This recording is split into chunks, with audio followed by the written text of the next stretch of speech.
Price allot. இயேசு ஏன் ஓய்வு நாளில் நிறைவேற்றமாக இருக்கிறார் என்பதை பார்க்கலாம். ஓய்வு நாள் சுட்டுக்காட்டும் உண்மையான இளைப்பாறுதல் இயேசு எவ்வாறு கொண்டு வருகிறார் என்பதை பார்க்கலாம். முதலாவது படைப்பிலே தேவன் 6 நாட்கள் உலகத்தை படைக்க 7ஆம் நாளிலே ஓய்வெடுத்த அந்த 7ஆம் நாளை ஆசீர்வதித்து பரிசுத்தப்படுத்தினார்.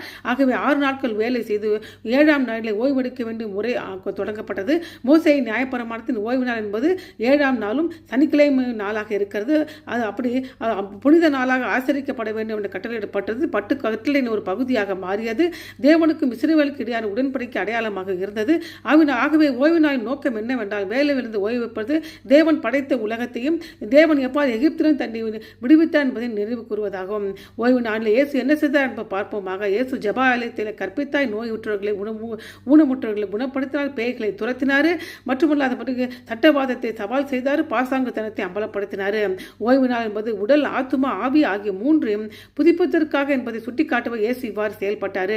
மட்டுமல்லாதபடிக்கு மத்திய 12ஆம் அதிகாரத்தில் மனுஷகுமாரன் ஓய்வு நாளுக்கு ஆண்டவராயிருக்கா என்று இயேசு சொன்னதன் மூலமாக ஓய்வு நாளில் ஆண்டவராக இயேசு நம்மை ஆவிக்குரிய ஓய்வுக்கும் தேவனுடைய சமாதானத்துக்கு அழைக்கிறார். பழைய ஏற்பாட்டில் ஓய்வு நாள் வரவிற்கு இளைப்பாறுதல் நிழலாக இருந்தது. புதிய ஏற்பாட்டில் ஓய்வு நாள் என்பது இயேசுவில் காணப்படும் இளைப்பாறுதல் யதார்த்தமாக அனுபவிப்பது ஆகும். விசுவாசிகள் தற்போது கிறிஸ்துவை விசுவாசிப்பதன் மூலம் அந்த இளைப்பாறுதலுக்குள் பிரவேசிக்கிறார்கள். ஓய்வு நாள் என்பது ஒரு நாளை பற்றியதல்ல, மாறாக கிறிஸ்துவில் நிலைத்திருப்பதை பற்றியதாகும். மத்திய 12ஆம் அதிகாரத்தில் இயேசு என்னிடத்தில் வாருங்கள், நான் இளைப்பாறுதல் தருவேன் என்று சொன்னார். ஆகவே ஓய்வு நாள் முன்னறிவித்த உண்மையான ஆவிக்குள்ள இளைப்பாறுதல் ஆகிய பாவம், சுயமுயற்சி, குற்ற உணர்வு மற்றும் சுயநிலையிலிருந்து ஓய்வை இயேசு நமக்கு அளிக்கிறார்.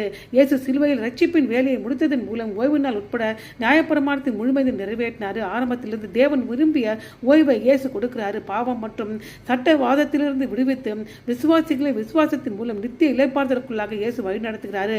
மோசேயின் தலைமையில் இருந்த ஓய்வு நாள் இஸ்ரவேலுக்கு சரீர பிரகாரமாக ஓய்வுக்காக கட்டளையிடப்பட்ட நாளாக இருந்தது. கிறிஸ்துவில் அது ஆவிக்குரிய ஓய்வு மற்றும் சுதந்திரத்தின் வாழ்க்கையாக மாறுகிறது. எனவே நாம் ஒவ்வொரு நாளும் தேவனை சார்ந்து மன நிம்மதியோடு முழு மனதோடு தேவனை ஆராதித்து ஓய்வு நாளை ஆசரிப்போமாக. ஆமென்.